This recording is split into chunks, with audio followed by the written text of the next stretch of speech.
आप मुस्लिम नहीं हैं? मैं तो कलाशी। पाकिस्तान में ऐसी ऐसी एक से एक रहस्यमय बातें छुपी हुई है। पर मुसलमानों ने कहा कि वो क्या आपने सोचा है कि पाकिस्तान और अफगानिस्तान जैसे देशों में भी हिंदू राष्ट्र अभी भी जीवित है? क्या अभी भी सनातनी वहां पर फैले हुए हैं, या अभी भी ऋग्वैदिक की परंपरा जागृत है? क्या आपको लगता है? आज मैं उन सारी बातों का खुलासा करने वाला हूं, क्योंकि हम अक्सर धर्मों के बीच लड़ते रहते हैं, लेकिन पाकिस्तान में ऐसी ऐसी एक से एक रहस्यमय बातें छुपी हुई है जो हम आज इंडिया में बैठे और कई कई देशों में और मुल्क में बैठ करके ये सोच रहे हैं और फिर भी अनजान बैठे हुए हैं। क्या है ऐसी चीज़ें, क्या है ऐसी परंपरा? क्या लगता है सनातन अभी भी जिंदा है? क्या सनातन केवल भारतीयों के बीच जिंदा है, या सनातन केवल हिंदू देशों के बीच जो गिने चुने रह गए उन देशों के बीच जिंदा है? क्या है ऐसी परंपरा? आज हम जिक्र करते हैं ऐसे मुल्क जिसे मुस्लिम मुल्क कहा जाता है, पाकिस्तान और अफगानिस्तान। उन दोनों पहाड़ियों के बीच एक बसा हिंदू कुश, वहाँ पर कुछ जनजातियाँ हैं जो ऋग्वैदिक परंपरा से जुड़ी है।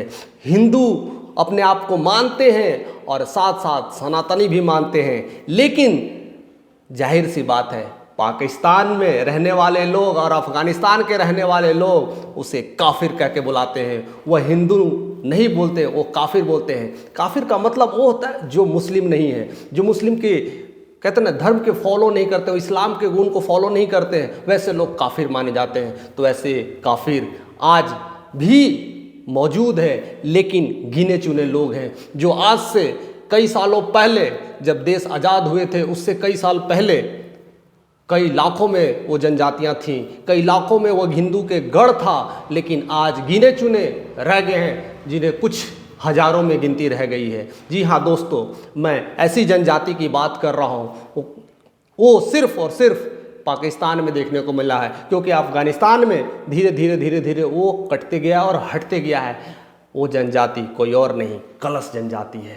तो आप तमाम चीज़ों को जानने की कोशिश करें कि क्या कलश जनजाति आज भी मौजूद है, क्या गिने चुने लोग हैं तो वो किस वंश से हैं, या तो उनके रहने का क्या ठिकाना है, क्या आज भी पाकिस्तान में वो किस तरह से बचे हैं कि आज भी अफगानिस्तान में वो लोगों के साथ तंग हो रहे हैं या परेशानियां हो रही है, कि आज भी हम हिंदू लोग यह जान नहीं पाए हैं कि पाकिस्तान में ऐसी रहस्यमयी बातें हो रही है। ऐसे तमाम चीज़ों के साथ आप वीडियो को एंड तक देखें और चीज़ों को समझने की कोशिश करें और अपने आप को गर्व से कहें, मैं सनातनी हूँ, मैं हिंदू हूँ और मैं हर जगह हूँ और मैं हर जगह हूँ। और इन सारी चीज़ों को खुलासा हम करते हैं कि क्या, कैसे, वो किस तरह से रहते हैं।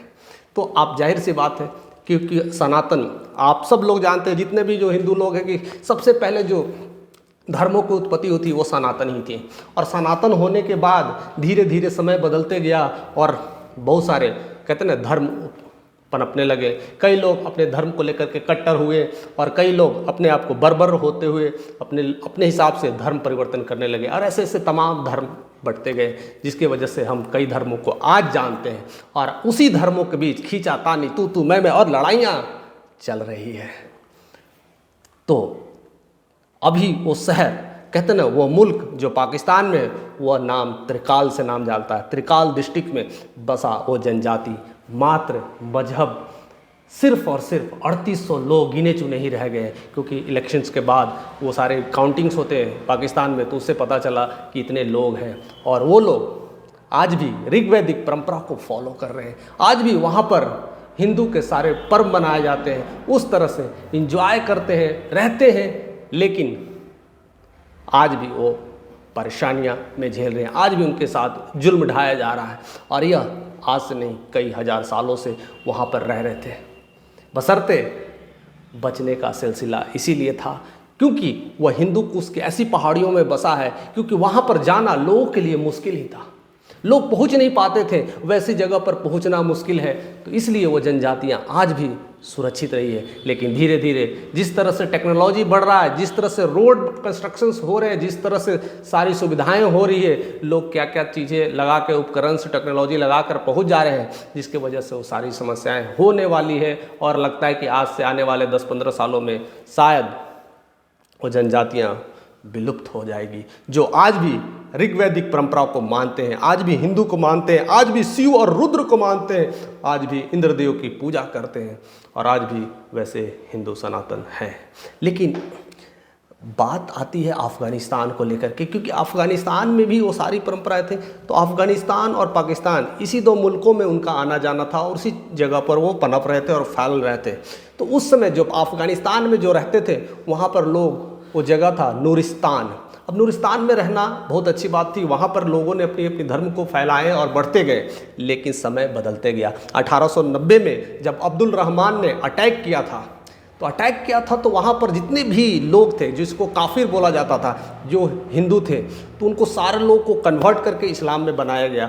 जो लोग मान गए तो ठीक है, नहीं तो उसे जबरन इस्लाम में कन्वर्ट कर दिया गया, क्योंकि उस समय उनका दबदबा था। अब पाकिस्तान में ना करने की वजह रहेगी क्योंकि हमारा मुल्क हिंदुस्तान अंग्रेज़ों के चंगुल में था, गुलाम था, इसलिए पाकिस्तान और इंडिया ब्रिटिश के हुकूमत के अंदर आती थी। इसलिए बाहर मुल्क के लोग या मुस्लिम लोग या फिर कहते ना इस्लामिक लोग उस जनजाति को ख़त्म नहीं कर पाए या कन्वर्ट नहीं कर पाए। तो इस वजह से बचने की चीज़ें रह गई। लेकिन जैसे जैसे देश आज़ाद हुआ, बंटवारा हुआ और हिंदू और मुस्लिम मुल्क में दो अंतर आए और उसके बाद वहाँ से वो सारी जनजातियों में चेंज लाने की कोशिश की गई। कई चीज़ें परिवर्तन देखने को मिलता है। आप सभी जानते हैं काश्मीरी पंडितों के साथ किस तरह से हुआ, कैसे वहाँ से लोग भाग भाग करके पलायन हुए हैं। और वही उस पर एक फिल्म भी बनाया गया था जिसका नाम है कश्मीर फाइल। उसमें पंडितों को किस तरह से वहाँ पर निकाला गया, लोग वहाँ से भागे, परेशान हुए। आज वही जनजाति जो चित्राल में है उनके साथ भी वही जुल्म हो रहा है, वही प्रॉब्लम्स हो रहे हैं, उन्हें धर्म परिवर्तन की बातें हो रही है।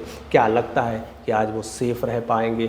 जिस तरह से लोग कन्वर्जन के खिलाफ हैं, जिस तरह से लोग अपने अपने मुल्क में अपने अपने धर्मों में जोड़ रहे हैं, तो मुझे लगता है कि 10 से 15 साल बाद वो मुल्क में रहने वाले जो पहले 1 लाख हुआ करते थे, 1 लाख 2 लाख की आबादी हुआ करते थे, वो कलश जनजाति आज मात्र गिने चुने 3800 रह गए। आने वाले 10 सालों में वो विलुप्त होने वाले हैं। तो आप जागिए, चीज़ों को समझिए और ऐसे धर्म परिवर्तन जहाँ जहाँ हो रहे हैं सरकार को भी कदम उठाना चाहिए, क्योंकि धर्म परिवर्तन एक मार्ग नहीं है। धर्म परिवर्तन ही हर समस्याओं का समाधान नहीं है। इसमें जो कहते हैं ना हिंदू मुस्लिम सिख ईसाई आपस में भाई भाई, ये धर्मों के नाम पर इसलिए तो लड़ाइयाँ हो रही है, इसलिए तो लोग आपस में लड़ रहे हैं, झगड़ रहे हैं और समझने की कोशिश नहीं कर रहे।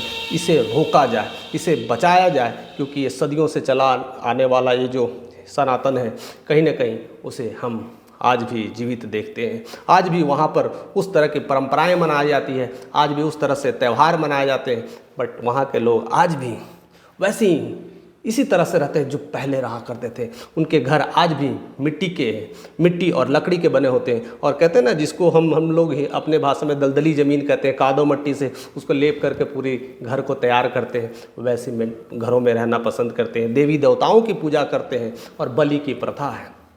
और वहाँ पर सबसे अच्छी बात है कि वहाँ पर जितनी भी लड़कियाँ हैं उनको पूरी तरह से स्वतंत्रता है अपने वर चुनने के लिए।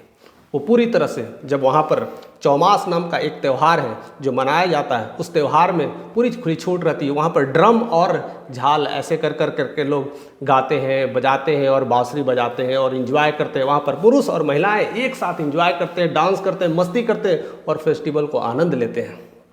वहीं पर महिलाएँ पुरुष को चुनती है और उनके साथ रहती हैं, वो सारी आज़ादी है। और रहने के बाद उनके विवाह के प्रस्ताव होती है और शादी ब्याह की जाती है। यही सारी पर्व बैसाखी में देखने को पंजाब में मिलता है। कहीं ना कहीं वो आपस में आसपास के इलाका होने के कारण वैसी सारी चीज़ें प्रथाएं आज भी जीवित हैं। आज भी देखिए नेपाल में, मैं उस पर स्पेशली वीडियोज़ बनाया है कि आज भी लोग हिंदू राष्ट्र की डिमांड कर रहे हैं।